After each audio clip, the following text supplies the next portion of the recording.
ओम तव कथामृतं तप्तजीवनं कविभिरीडितं कल्मषापहं श्रवणमङ्गलं श्रीमदाततं भुवि गृह्णन्ति ये भूरिदा जनाः।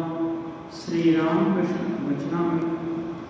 आज ब्रह्म तत्व तथा आद्याशक्ति के विषय में श्री रामकृष्ण देव गोविंद के उत्तर में कह रहे हैं,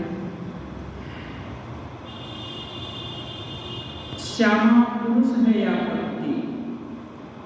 किसी भक्त ने पूजा की थी, कोई दर्शन करने आया तो उसने देवी के गले में जनेऊ देखकर पूछा, तुमने माता के गले में जनेऊ क्यों पहनाया है? तो भक्त उत्तर देते हैं, भाई तुम ही ने माता को पहचाना है, मैं अब तक नहीं पहचान सका कि वे पुरुष हैं या प्रकृति, इसीलिए जनेऊ पहना दिया था। असल में भगवान क्या है ये तो सुनी सुनाई बात है, तत्वतः तो देखा नहीं है।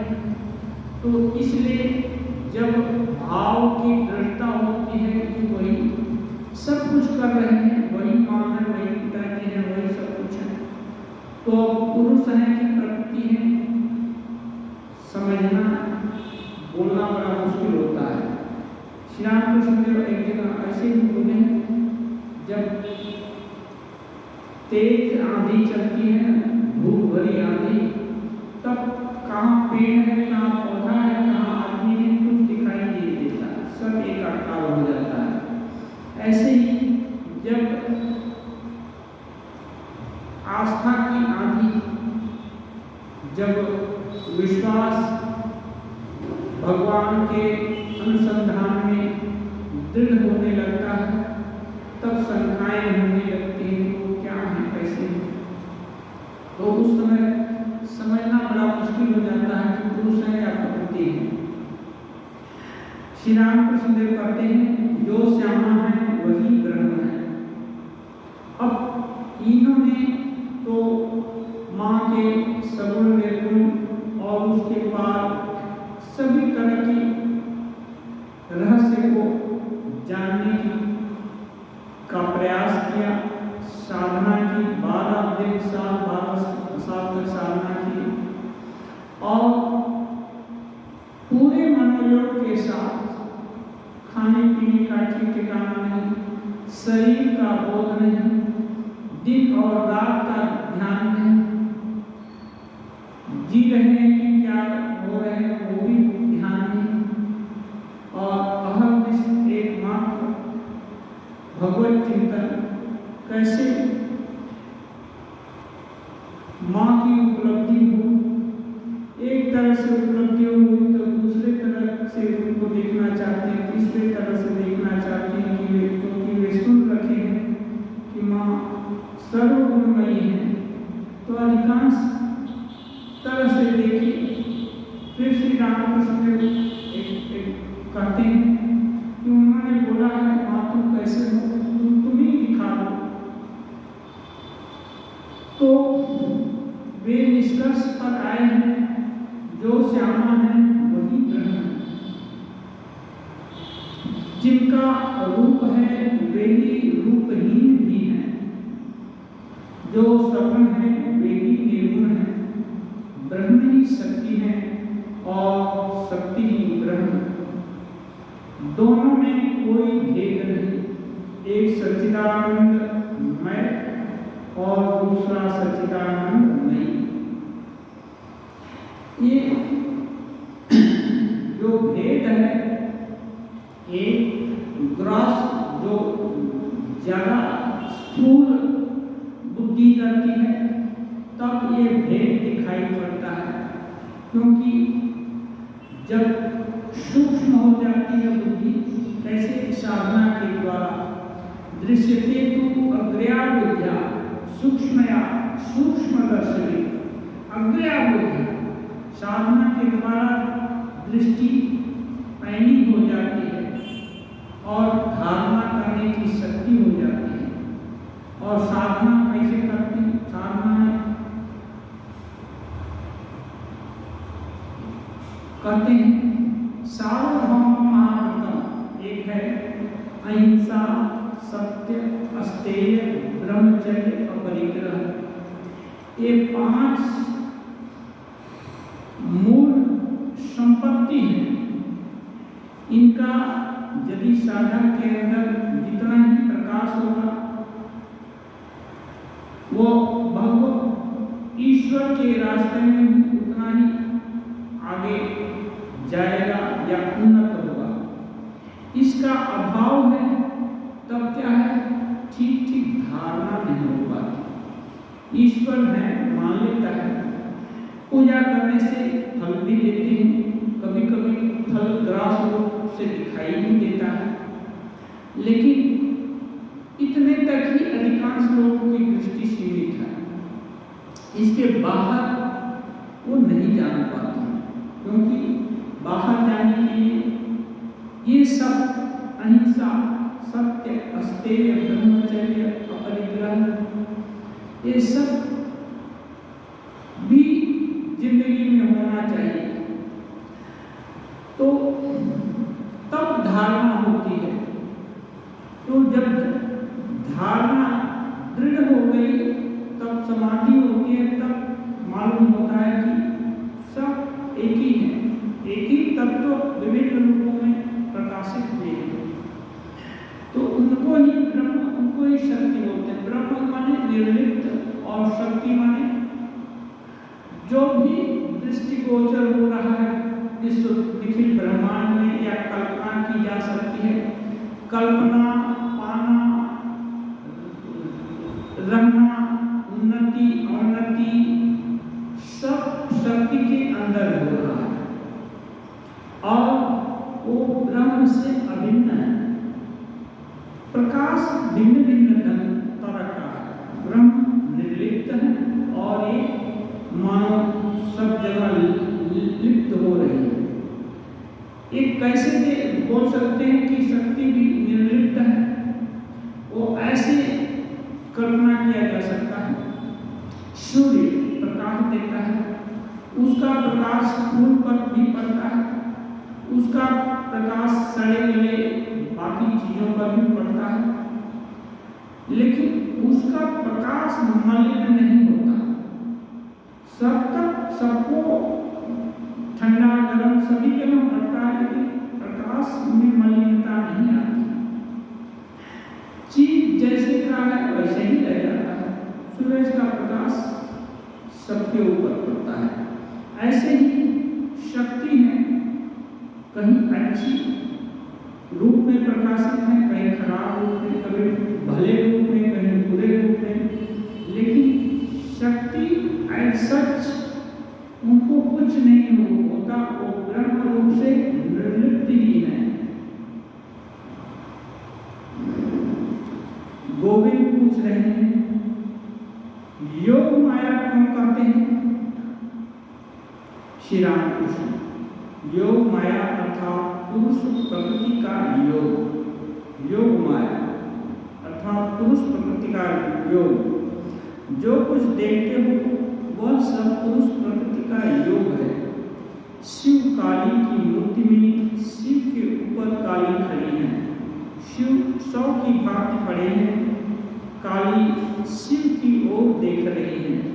यह सब पुरुष प्रकृति का योग है। पुरुष निष्क्रिय है, इसलिए शिव यानी 100 होकर पड़े हैं।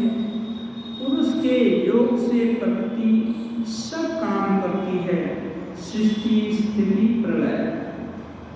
पुरुष के प्रेजेंस में प्रकृति सब कुछ काम करती है, सृष्टि, स्थिति, प्रलय। शिव ना तो माँ काली का ये सब नहीं होगा।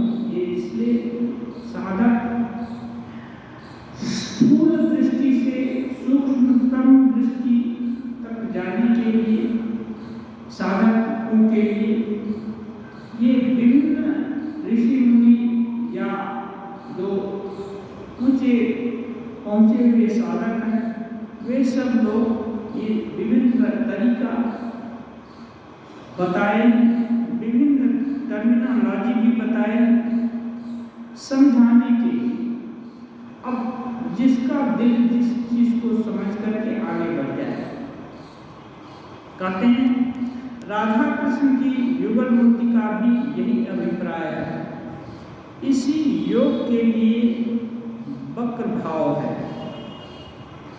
वक्र भाव में टेढ़ा, श्री कृष्ण पैर टेढ़ा करके खड़े रहते हैं और यही योग दिखाने के लिए श्री कृष्ण की नाक में मुक्ता और श्रीमती की नाक में नीलम है। श्री कृष्ण के भी नाक में मुक्ता है और श्रीमती के नाक में नीलम है। मुक्ता और नीलम, मुक्ता शायद सफेद होता है, नीलम नीला होता है। श्रीमती का श्रीअंग तब तकांचल के समान है, तो अभी सुवर्ण रंग है तो उसमें सुवर्ण तो दिखेगा नहीं, इसलिए वहाँ नीलम है। और एक कृष्ण काले तो यहाँ सफेद, काला में सफेद है। तो कहने का मतलब ये सभी जितने भी परस्पर विरोधी गुण हैं सभी उनके हैं। ये दिखाने के लिए ये सब श्रीमती का रंग गोरा मुक्ता जैसा उज्जवल है, श्री कृष्ण का रंग सांवला है, इसलिए श्रीमती नीलम धारण करती हैं। फिर श्री कृष्ण के वस्त्र पीले और श्रीमती के नीले हैं। यानी जो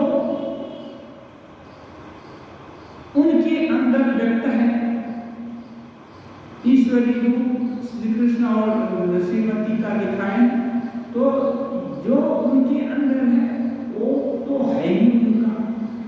फिर वो दूसरे अपोजिट चीज को स्वीकार करते हैं, इसलिए कि कोई भी त्याज्य नहीं है। और श्रीमती और श्री कृष्ण का कलर तो मैंने देखेंगे तो काला और ये जो ये है पीला, ये सभी एक न एक जन स्वीकार कर रहे हैं, इसलिए ऐसा है। लेकिन वस्तुतः वे वहाँ भेद नहीं है। माने भेद कैसे होता है? कोई सोचता है कि गोरा रंग है तो बहुत अच्छा है, और कोई सोचता है काला रंग है, अभी काला रंग अच्छा नहीं है। लेकिन यहाँ दोनों ही अच्छे ईश्वर के बनाए हुए चीज है, इसलिए सबको अंगीकार करना। ये और गहराई से सोचने से विभिन्न भाव जो भी शांत, दास्य, सख्य, वात्सल्य, मधुर, ये सब भाव हैं, सभी भाव ईश्वरी प्रेरणा के ही से ही समुद्भूत है। इसलिए जिस साधक का जिस भाव को धारण करने से कल्याण हो जाए वो उसको धारण कर सकता है, उसको कर करके आगे बढ़ सकता है। इसलिए ये सब डिटेल में ज़्यादा माथापच्ची करने का कोई कारण नहीं बनता है। श्री रामकृष्ण कहते हैं उत्तम भक्त कौन है? जो ब्रह्म ज्ञान के बाद देखता है कि ईश्वर ही जीव जगत और 24 तत्व वे हैं। उत्तम भक्त का लक्षण, उत्तम क्या है? जो छोटे मोटे जो कैलकुलेशन है ना, और जो रीति रिवाज, इससे बहुत ऊपर जाकर के सब में एक ही तत्व को देखने लगा। एक ही तत्व को देखने से तो ब्रह्म ज्ञान होता है। तो जब ब्रह्म ज्ञान हो गया तो अभी जैसे हम लोग देखते हैं कुर्सी दिखाई देती है, दरी दिखाई देता है, पंखा दिखाई देता है, घर दिखाई देता है, खिड़की दरवाजे दिखाई देते हैं, आदमी औरत दिखाई देते हैं। और जिसका ब्रह्म ज्ञान हो गया है सर्वप्रथम ब्रह्म दिखाई देता है। पहले ब्रह्म दृष्टि होगी, उसके बाद उसका कैसा विकार हुआ है, वो कुर्सी के रूप में विकृत हुआ है, ना चटाई के रूप में, ना दरी के रूप में, ना घर के रूप में, ना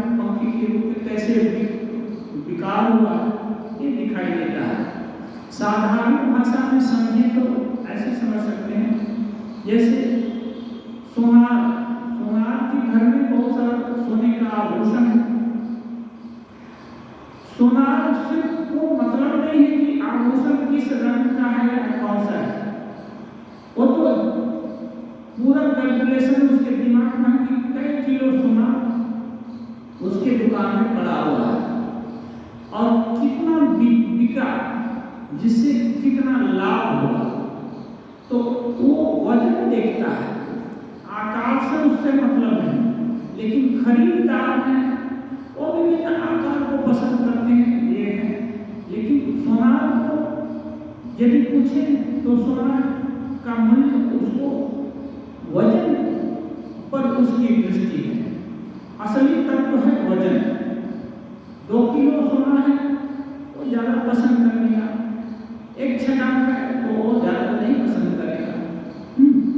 तो चाहे जिस भी आकार का हो, वजन ज्यादा है तो उसको वो पसंद करेगा। आकार से सोनार को काटा जाता नहीं, क्योंकि सुवर्ण तो दृष्टि उसकी हो गई है। ऐसे ही जिसको ब्रह्म ज्ञान हो गया है, उस आकार के लिए उसको चिंता नहीं होती है। आकार उसके लिए सेकेंडरी हो जाता है, प्राइमरी हो गया है स्वरूप ज्ञान। तो कहते हैं वही देखता है कि जितना भी प्रकाश है सब ईश्वर ही विभिन्न रूपों में अभिव्यक्त हुए हैं।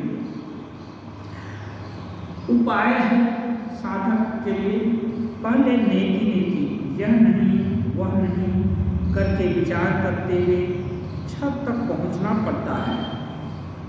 अब जब छत पर जाना है, यदि नीचे ही चारों तरफ घूमते रहे तो छत पर तो पहुंचा नहीं जा सकता, नहीं बहुत हो गया घूमना।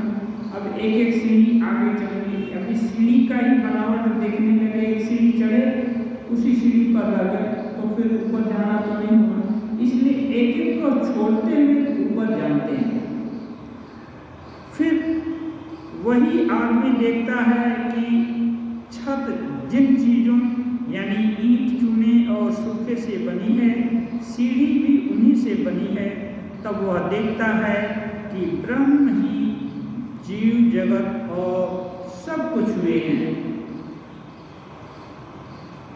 देखने के लिए तो ऊपर चढ़ता है, नीचे जो कुछ देखा अब छत को धारणा है कि क्या देखना है, तो ऊपर चढ़कर देखता है वो भी सूखी चून से बना है, सीढ़ी भी सूखी चून से बनी है, दीवार भी सूखी चून से बनी है। तो इसी प्रकार से साधक जो भी जितने भी रिलेशन हैं, जागतिक रिलेशन, सबको छोड़ता है, पहले छोड़ना पड़ता है। त्याग नहीं करेगा तो इसी में चिपक जाएगा। लेकिन जब मुक्त हो जाता है तो संसार मजे की कुटिया है। हाँ, वो शुरू में साधक देखा है संसार धोखे की टट्टी है। धोखे की टट्टी क्या है?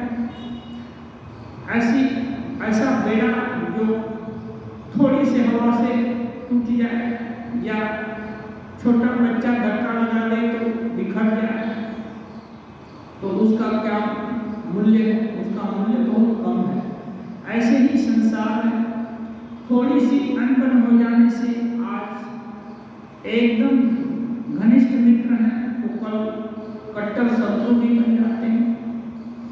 आज सुख का संसार दिख रहा है, कुछ अघटन हुआ न कि दूसरे दिन ही वही सुख का संसार दुखमय हो जाता है।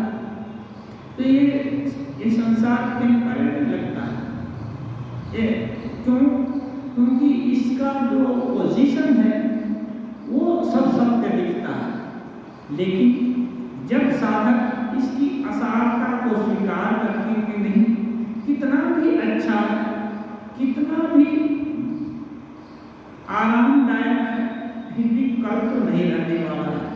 इसलिए इसकी आसक्ति को जब कल छोड़ना ही पड़ेगा तो आज ही समय रहते क्यों नहीं छोड़ दें। हाँ, जैसे कोई जब इतना विश्वास हो गया कि कल घर गिर तो आज ही घर से बाहर नहीं निकलेंगे तो सब घर छत पर सिर पर गिरेगा ना। ऐसे ही कभी कभी नदी में तूफान आने लगता है। नदी के किनारे जो लोग रहते हैं वो लोग जानते हैं, जब एक सीमा के ऊपर जाने लगता है तब लोग वहां से भागने लगते हैं कि नहीं अब रक्षा नहीं है, अब लगता है नदी ऊपर आ जाएगी। इसी को बोलते हैं prevention is better than cure. बीमारी होने के पहले बीमारी न हो इसके लिए सतर्क होना। तो साधक को सतर्क होने की जरूरत है। जितनी भी आसक्तियां हैं उनको परहेज करना होगा, सबका त्याग करना होगा। लेकिन त्याग करते करते जब सबके भीतर का रहस्य ज्ञात हो जाएगा कि नहीं ईश्वर ही सभी तत्व हुए हैं, तब फिर छोड़ने और न छोड़ने का झंझट समाप्त हो गया। तब जो कुछ भी सुख आए वो भी ईश्वर दुख है, दुख आए वो भी ईश्वर दुख है, कुछ फर्क नहीं पड़ता है। एक कहानी सुनिए। दत्तात्रेय का नाम आपको सुना होंगे, भगवान दत्तात्रेय बोलते हैं। वो एक सिद्ध महापुरुष थे। ऐसे ही बिना अवधूत संत थे। नंदग्रह एक जगह तलाटी में एक क्या बोलते हैं पहाड़ की तलाटी में लेटे थे। भक्तराज प्रहलाद उनको भगवान की कृपा से साम्राज्य पूरा मिल गया था। वो भी भक्त श्रेष्ठ हैं प्रहलाद जी। छोटे में ही भगवान ने उनकी कितनी तरह से रक्षा की और उनका भी भगवान के ऊपर अटूट विश्वास, प्रेम, निर्भरता थी। तो ऐसे लोग क्या करते हैं, बोलते हैं आत्मा रामश्च मुनयः निर्गंथा अपि उरुक्रमे कुर्वन्ति अहेतुकी भक्ति इत्थं दुर्गुणोपरि। आत्मा राम मुनि जो है, आत्मवेत्ता है या भगवत प्रेमी है, निर्ग्रंथा है, उनको कोई जरूरत नहीं होती, तब भी उरुक्रम माने श्री कृष्ण या भगवान श्री हरि, भगवान की ऐसी महिमा है कि वे फिर भी भगवान की गुणों का चिंतन करते हैं और उन गुणों में ही वे आनंद मनाते हैं। ये कौन? ये आत्माराम मुनि। ये आत्माराम होने पर भी ये लोग क्या करते हैं, घूमते हैं। जो जैसा है वैसा संग चाहता है। तो एक बार अपने राज्य में घूम रहे थे प्रहलाद जी, तो देखे एक नंग धरण हृष्ट पुष्ट आदमी पड़ा हुआ है, लेटा हुआ है और उसमें पुष्टता में कोई कमी नहीं है। एकदम मानो एक हट्टा कट्टा पहलवान हो, लेकिन बदन में धूल राख ये सब लगी हुई है क्योंकि कोई उसकी परवरिश नहीं हुई है, लेकिन भीतर से लगता है कि रत्न है। आप शांत मन से वो पड़े हुए हैं दिव्य रूप में। तो जौहरी को ये रत्न को जौहरी पहचान पाता है। तो एक प्रहलाद जी गए, उनको प्रणाम किए और उनसे पूछे, भगवान आप साधारण नहीं, आप आत्मस्वरूप हैं, लेकिन हाँ आप अकारण जहाँ तहाँ घूमते रहते हैं जगत के कल्याण के लिए। लेकिन एक रहस्य आपसे पूछना, आपको कोई खिलाने वाला नहीं, मैं तो ठाड़ा राजा, मेरे प्राण प्रजा है, सब कुछ है, आपको तो कोई खिलाने वाला नहीं, आप बैरागी साधु हो और वो भी वस्त्र भी कुछ नहीं है, तब भी आप इतने इतने हृष्ट पुष्ट कैसे हो गए, इतने तंदुरुस्त कैसे हो, इसका क्या राज है? तब दत्तात्रेय मुनि बोले, देखो राजा, तुम तो जानते हो मेरी तो सारी पृथ्वी अपना घर है, जहाँ जब मर्जी होता है चला जाता हूँ, कभी स्मशान में सो लेता हूँ, कभी राजभवन में भी सो लेता हूँ, कभी मलमल के बिस्तरे पर भी सो लेता हूँ, कभी कांटा फूस जहाँ भी जमीन जो भी मिल जाए वहीं सो लेता हूँ, जो मिल जाए वही खा लेता हूँ, एक बार मिल जाए तो एक बार खा लेता हूँ, 2 बार मिल जाए तो 2 बार खा लेता हूँ, 3 बार मिल जाए तो 3 बार भी खा लेता हूँ, कभी कभी नहीं मिलता हो तो 3-4 दिन कुछ नहीं, हवा पी कर रह जाता हूँ, पानी पी कर रह जाता हूँ, किसी चीज का मुझको इच्छा नहीं है कि ये मिले या वो नहीं मिले। जो कोई माला पहना दिया तो वो भी पहना लेता हूँ, कोई सोने के सिंहासन पर बैठा दिया तो वहां भी बैठ जाता हूँ, कोई तिरस्कार कर दिया तो वो भी अम्लान बदन सह लेता हूँ, कोई गाली दे दिया वो भी सह लेता हूँ, हर कुछ मान अपमान लाभ हानि हर कुछ सह लेता हूँ, ये नियति जानकर सह लेता हूँ, कोई किसी की कामना नहीं है। इस कारण से ये तुम जो देख रहे हो ये मेरा शरीर हृष्ट पुष्ट है, क्योंकि जो विकृति आती है ना, ये क्या बोलते हैं, चिंता से चतुराई घटे, दुख से घटे शरीर, पाप से लक्ष्मी घटे, दुख कह गए दास कबीर। ये जो चिंता करने से ये जो चतुराई है ना घट जाती है, इसलिए कोई चिंता नहीं है, तो इस कारण मैं हृष्ट पुष्ट हूँ। वो बोले कोई चिंता नहीं, एक बार कभी कभी 3-4 बार भी खा लेता हूँ, कभी कभी 3-4 दिन भी उपवास में बीत जाता है, कोई फर्क नहीं पड़ता। तो क्या है, मन के कारण ही बहुत कठिनाई है। मन एवं कारण मनुष्याणां बंध मोक्षयो, बंधन और मुक्ति का कारण मन है।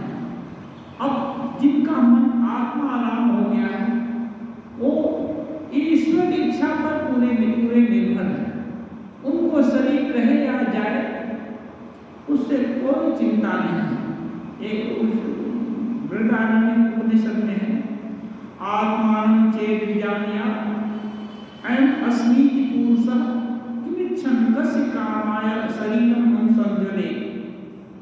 बोलते हैं आत्मा को यदि जान लिया तो किस कारण से, किसकी इच्छा से इस शरीर का इतना ख्याल रखे, इस शरीर का इतना लालन पालन करे।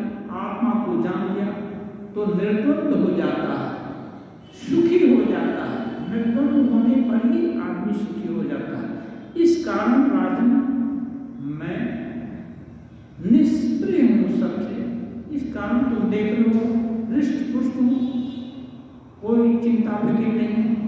एक शेर है, चाह गई चिंता गई मनुआ बेपरवाह, जिसको कुछ नहीं चाहिए सोई शहंशाह। आज भी देखें, जिसको कुछ नहीं चाहिए वो क्यों किसकी ताबेदारी करेगा या किसका मुंह देखेगा, मुखापेक्ष होगा, किसका ये करेगा। एक कहानी है और एक तो कहानी बोलता हूँ। एक राजा था, पंडित जी उसको भागवत कथा सुनाने के लिए जाते थे, तो भागवत कथा अच्छा से पढ़कर सुनते थे कि ठाकुर का ही शायद कहानी है। राजा जब सुन लेता भागवत, अब जब पंडित जी बंद करते तो पंडित जी पूछते, राजा राजन समझे? तो राजा बोलता, पंडित आगे तुम समझो। फिर दूसरे दिन आता, फिर पाठ करता, लास्ट में बंद करने के आगे पंडित पूछ देता, राजन समझे? फिर राजा का वही उत्तर होता, पंडित पहले तुम समझो। यही क्रम चलता रहा, महीनों मासों पर मास, वर्ष पर वर्ष चलता रहा।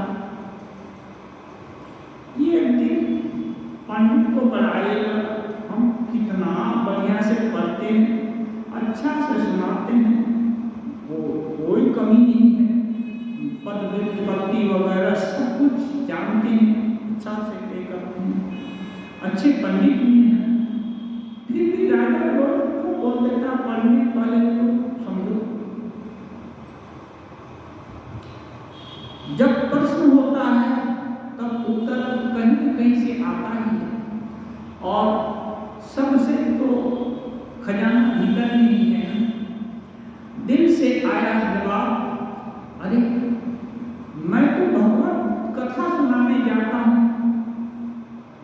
राजा से पूछता हूँ भगवान के विषय में ये सब बातें जो बोला वो तुम क्या समझे, लेकिन क्या मैं समझा कि भगवान कौन है, कैसे है? इतने दिन तो मैं कथा कर सुनाया, उसको ही नहीं और कितने को सुनाया, लेकिन भगवान कौन सा है, कैसे है, ये कभी जाना? तब जब उसको बोलते हैं आवृत चक्षु, जब आंख भीतर की तरफ गई तो तुरंत भयंकर वैराग्य हुआ। अरे ये क्या किया, दूसरे तीसरों को समझाने से क्या लाभ? जैसे वो आप देखेंगे हस्तरेखा में इसका उसका भाग्य बताते फिरते हैं, लेकिन उनको अपना ही भाग्य नहीं मालूम। भाग्य दूसरे का बता देना और अपना भाग्य बदल देना अंतर है।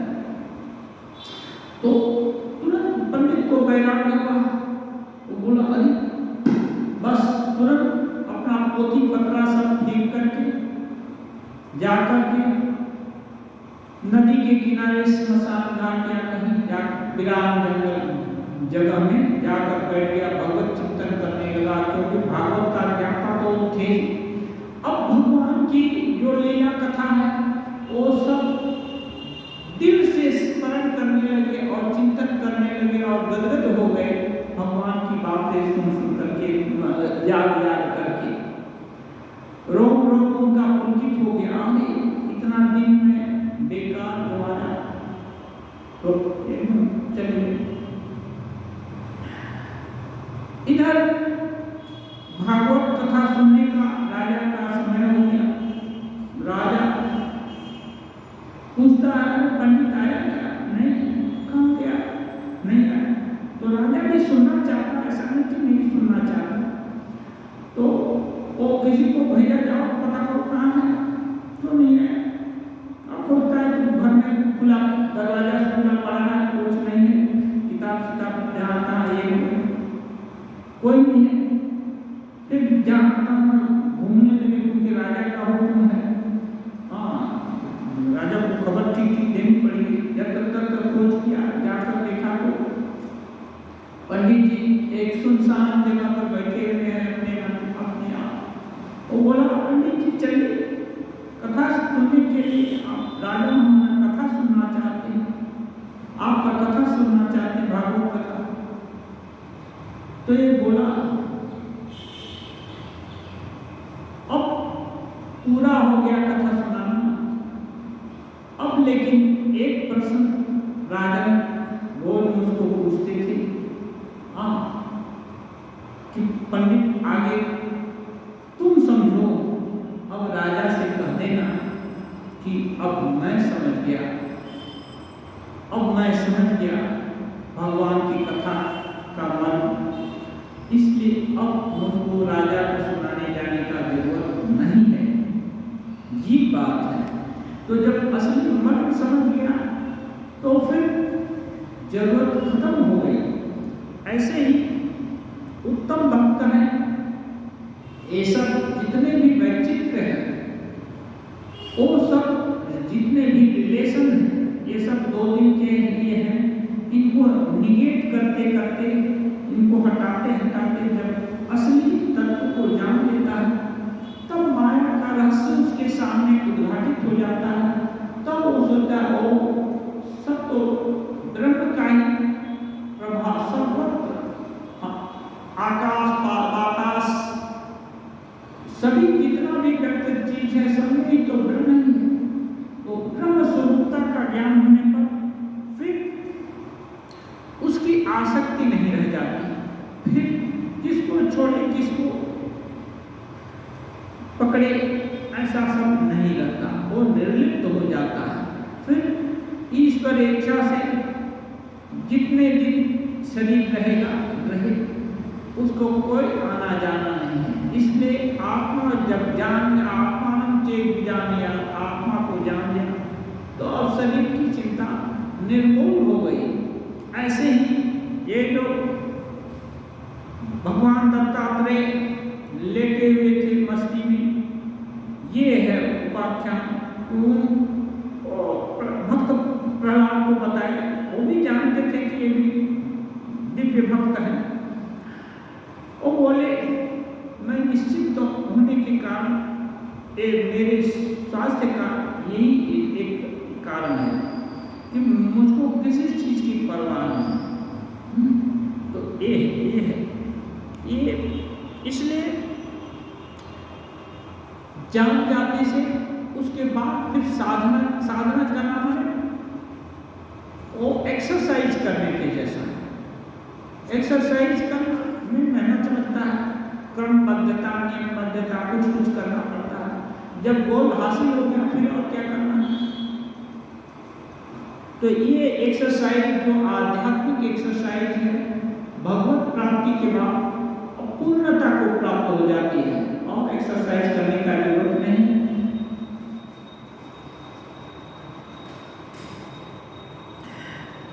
ये सब कुछ ब्रह्म में दिखाई देता है। अब श्री रामकृष्ण देव बात कर रहे हैं, क्योंकि लोगों से बात कर रहे हैं ना, केवल लोगों के भीतर कैसे भगवत भाव का संचार हो, इसके लिए वे व्यग्र हैं। तो अब कह रहे हैं केवल शुष्क विचार मैं उस पर थूकता हूँ, माने कुछ पांडित्य, कुछ लोग पाठ करते हैं, पंडिताई करते हैं, अपना पांडित्य दिखाने के लिए लेक्चर देने, मेरे जैसा ओरेटर और कोई नहीं है। तो ठाकुर कहते हैं मैं उस पर थूकता हूँ, केवल शुष्क विचार, केवल विचार करने के लिए विचार। क्यों विचार कर शुष्क बना रहूंगा? अपने लिए बोलते हैं क्यों विचार करके शुष्क बना रहूंगा? जब तक मैं और तुम है तब तक प्रार्थना है कि ईश्वर के चरण कमलों में शुद्धा भक्ति बनी रहे। जब तक मैं और तुम का भाव है तब तक ईश्वर और ईश्वर का भक्त एक भाव है। प्रार्थना करता रहूंगा कि ऐसी उपाय करो जिससे तुम्हारे चरण कमलों में मेरी शुद्धा भक्ति हो।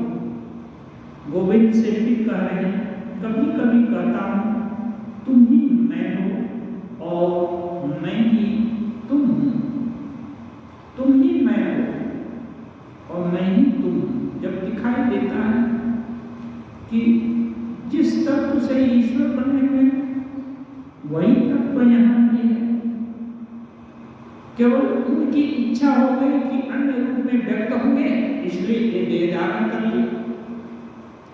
तो भला मेरा फंक्शन कहाँ है? जब मेरा मैं नहीं रहा तो कहाँ फंक्शन रहा? तो तुम ही रह गए। तो बोलते हैं कि मैं, तुम ही मैं हो, तुम ही इस रूप में हो, मैं हो और मैं ही तुम, क्योंकि अंतर नहीं रहा। जैसे अभी कल्पना कीजिए नदी नाले का पानी या कहीं का पानी हो, सूख करके जाकर समुद्र में बूंद बन करके टपक गया, या टेढ़े मेढ़े बकर रास्ते या सीधे रास्ते से जाकर नदी या नाले के द्वारा ही समुद्र में टपक गया। अब समुद्र का पानी बोलेगा कि तुम समुद्र का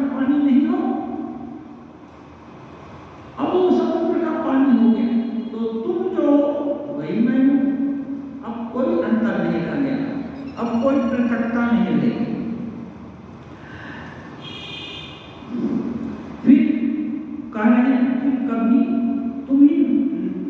तुम हो, ऐसा हो जाता है।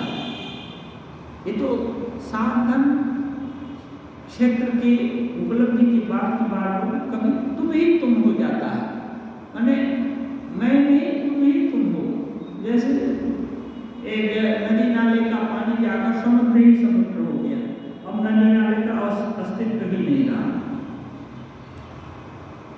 ऐसा हो जाता है। उस समय अपने अहम को ढूंढ नहीं पाता, उस समय अपना अहम खोजने से भी नहीं मिलता, मैं कहाँ हूँ, क्योंकि मैं तभी तक होगा जबकि नीचे स्तर पर ही होगा, मैं खोज नहीं पाता। शक्ति का ही अवतार होता है। एक मत से राम और कृष्ण चिदानंद समुद्र की दो लहरें हैं, शक्ति का अवतार होता है। शक्ति माने जो सृष्टि स्थिति पालन प्रलय करती है, और एक घनीभूत शक्ति यही अवतारित होती है। बाकी जीव के रूप में अवतरित है, बूंद के रूप। एक बड़ा समुद्र और एक बूंद की तुलना तो नहीं हो सकती, लेकिन बूंद समुद्र में मिल जाए तो फिर समुद्र उसको पृथक भी नहीं कर सकता। ऐसे ही जीव और ईश्वर की बात है, अवतार और साधारण जीव की। जीव जब अवतार तत्व से एक हो जाए तब फिर अवतार से अभिन्न हो जाता है। ऐसे इसीलिए हनुमान जी भी कहते हैं कि राम जब मैं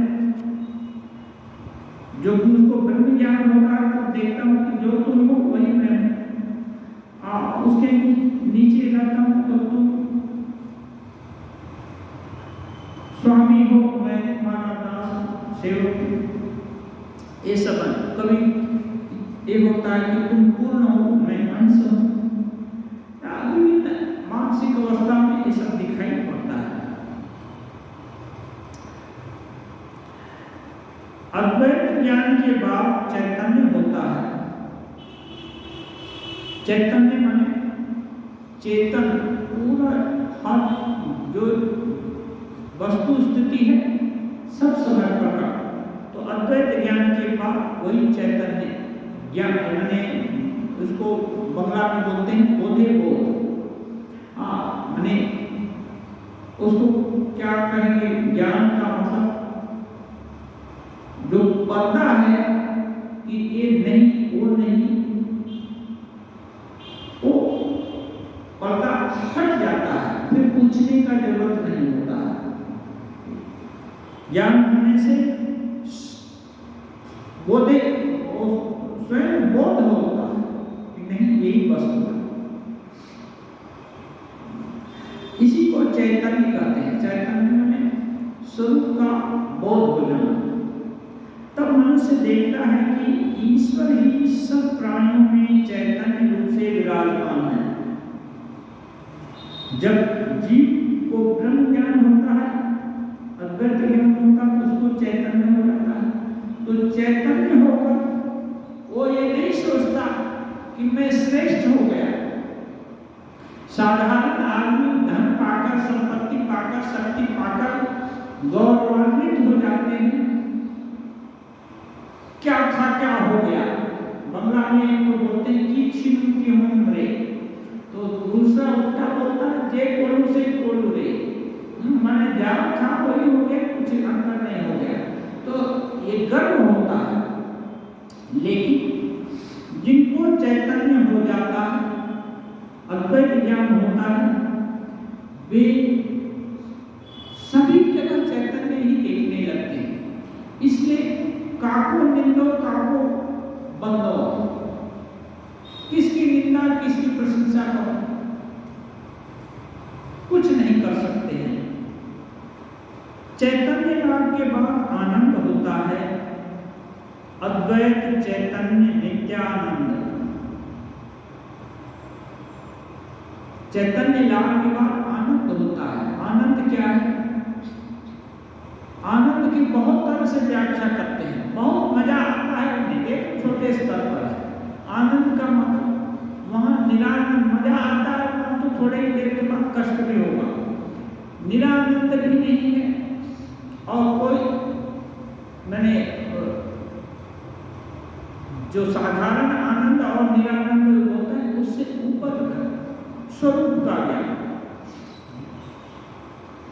अब उसको कैसे कर सकते हैं? जैसे एक गरीब बहुत सारा धन राशि पा गया तो थोड़े देर के लिए उसकी आनंद की कल्पना कर सकते हैं। ऐसे तैत्तिरीय उपनिषद में बहुत सारे आनंद का वर्णन है। तो सबका बहुत इनका आनंद का ऐसे उनका आनंद गुना है, फिर उससे और गुना है, ऐसे ऐसे करके लास्ट में बताते हैं जो आत्मा का आनंद है ना, चैतन्य का आनंद, इसकी तुलना नहीं है, वो सबसे ऊपर। कहते हैं अद्वैत चैतन्य नित्यानंद।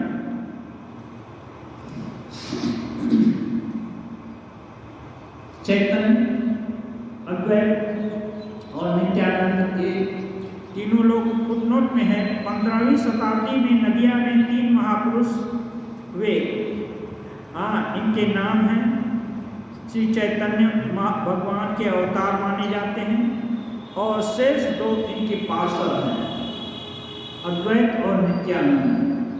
चैतन्य देव ईश्वरी शक्ति के अवतार माने जाते हैं।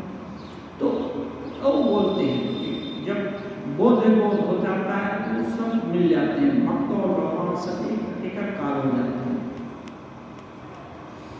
मास्टर से कहते हैं और तुमसे कहता हूं ईश्वर के रूप पर अविश्वास मत करना।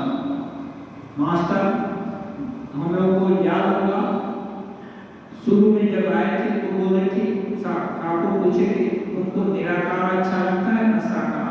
तो बोले निराकार ही अच्छा लगता है। तो वो बोले कोई बात नहीं। ठाकुर बोले थे कोई बात नहीं, एक होने से ही होगा। तो ठाकुर अभी इनसे उनके तरफ मुड़कर कहते हैं ईश्वर के रूप पर अविश्वास मत करना। यह विश्वास करना कि ईश्वर के रूप में रूप हैं, फिर जो रूप तुम्हें पसंद हो उसी का ध्यान करना।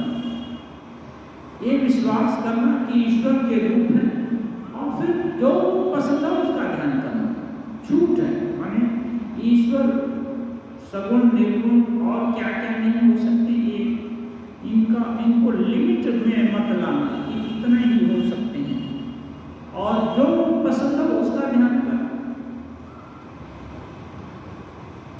फिर गोविंद से कहते हैं बात यह है कि जब तक भोग वासना बनी रहती है तब तक ईश्वर को जानने या उनके दर्शन करने के लिए प्राण व्याकुल नहीं होते।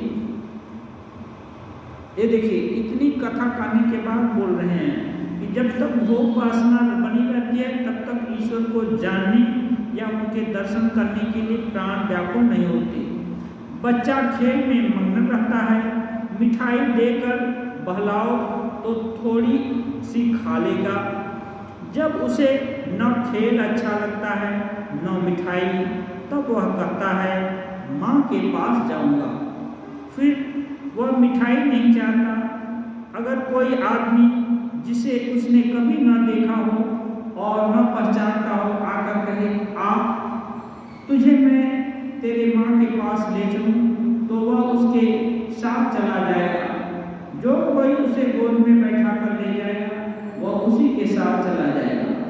मैंने जब तक भोग वासना रहेगी तब तक भगवान की तरफ जाने का ही नहीं।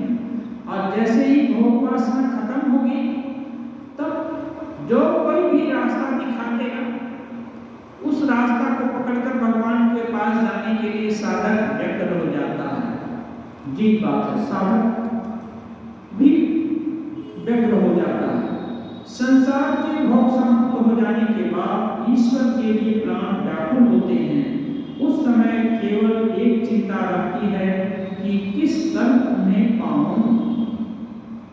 उस समय जैसा बताता है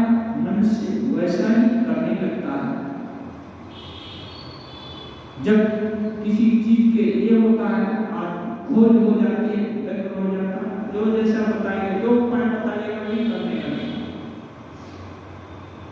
ठाकुर कभी सुने थे कुछ सांप काट लेने से, उसी जगह पर फिर सांप काटे तो उसका विष उतर जाता था। तो एक बार कुछ लगा के उनको काट दिया है तो वो जाकर बीन में उंगली डाल कर पड़े थे। वो पूछा क्या कर रहे हैं, तो बोले लगता है सांप काट दिया, वहीं पर काटेगा। तो बच्चे के जैसे त्रिशूल में रखे थे, काटेगा तो फिर उसका एक लाभ नहीं आया। तो दूसरा आदमी अरे ऐसे बात नहीं है, तो उसी जगह पर काटेगा तब, दूसरे जगह काट लेगा तो विष खत्म नहीं होगा, तब चले आए। तो बच्चे का जैसे स्वभाव हो जाता है, जो जो कोई भी उपाय बताएगा वही उपाय करने लगेगा। इसलिए मुख्य बात है ईश्वर को चाहने की इच्छा। चाहने की इच्छा कैसे होती? भोग की समाप्ति। लेकिन भोग ऐसे हैं कि वे कभी समाप्त नहीं होने वाले हैं। ये आदि चक्रवर्ती सम्राट थे, वो अपने बेटा का भी 1000 वर्ष तक की आयु लेकर भोग किए। ये आदि महाभारत और इसमें है। तो 1000 वर्ष जो है भागवत में है। तो 1000 भोग करने के बाद भी उनकी तृप्ति नहीं हुई। हठात एक बार चैतन्य हो, राजर्षि लोग थे, अच्छे ले होते हैं, लेकिन मनुष्य तो स्वभाव से ही अच्छा है, लेकिन भोग की वासना तो हो ही जाती है। तो भोग करने के बाद वो इस हठात एक दिन चैतन्य हुआ, तो वो लिखते हैं, बोलते हैं, न जातु काम कामानाम उपभोगेन सामति हंसा कृष्ण वत्मेव भूय एवाभिवर्धते। कहते हैं कि कामनाओं के उपभोग से कामना की तृप्ति वैसे ही नहीं होती जैसे आग में घी डालने से आग बुझाई नहीं जा सकती। आग में घी डालेंगे, जितना ही घी डालेंगे उतनी ही आग बढ़ेगी, कभी नहीं बुझेगी। इसलिए ऐसी कल्पना नहीं करनी चाहिए। तब क्या करना होगा? भोग कितने तरह का भोग होता है। जैसे एक बार नारद भगवान ने बोला, नारद को तुमको नरक भोग लिखा हुआ, नरक भोग लिखा हुआ। तो वो बोले भगवान नरक क्या होता है बताइए। तो भगवान जमीन पर पिक्चर बनाकर एक गोलक खींचे, उसमें नरक लिखे, इधर के स्वर्ग है, आए मनुष्य लोग है। तो जहाँ नरक लिखे थे, नारद जी फट से लोटपोट करने लगे, वहीं पर लेटने लगे। तो भगवान बोले अरे नारद ये सब क्या कर रहे हैं? वो बोला, नारद बोले भगवान आपने ही तो स्वर्ग नरक सब कुछ बनाया है। जब आप यहाँ इस जगह पर नरक लिख दिए अपने हाथ से, तो ये तो नरक ही हो गया। इसलिए जब नरक भोगना ही है आपके कथनानुसार उसको, तो मैं भोग ले रहा हूँ, ये बात है। इसलिए यदि साधक जिसको चैतन्य हुआ थोड़ी भोग करने की इच्छा खींचती है, तो बार बार विचार करना होगा कि ये भोग जन्म जन्मांतर या बहुत बार हो चुके हैं। माँ पिताजी के रूप में भोग कर लिए हैं, इसके उसके रूप में भोग कर लिए हैं, और जन्म जन्मांतर में कितने जन्म हुए सब भोग हो चुका है। अब नहीं चाहिए, अब तो यही चाहिए। वरस्तु में वर्णीय सैव, अब यही वरदान चाहिए और कुछ नहीं चाहिए। हाँ, और ये जब यदि सुन करके, शास्त्र से सुन करके, साधु संग करके या गुरु के उपदेश से ऐसे भी करके यदि बुद्धि हो गई है कि भगवान नाम की कोई चीज है और वो अपने से भिन्न नहीं है, उनको पाया जा सकता है, तो उसके लिए सर्वाधिक जो भी प्रयास है पूरा शुरू कर दे तो कहीं चैतन्य हो सकता है, नहीं तो विषय के भोग से विषय की तृप्ति कभी नहीं होती है। ओम निरंजन नित्यमनंत रूपम कांतपाद विग्रहं वै ईशावतारं परमेश्वरीयं तं राम कृष्णं शिरसा नमामि।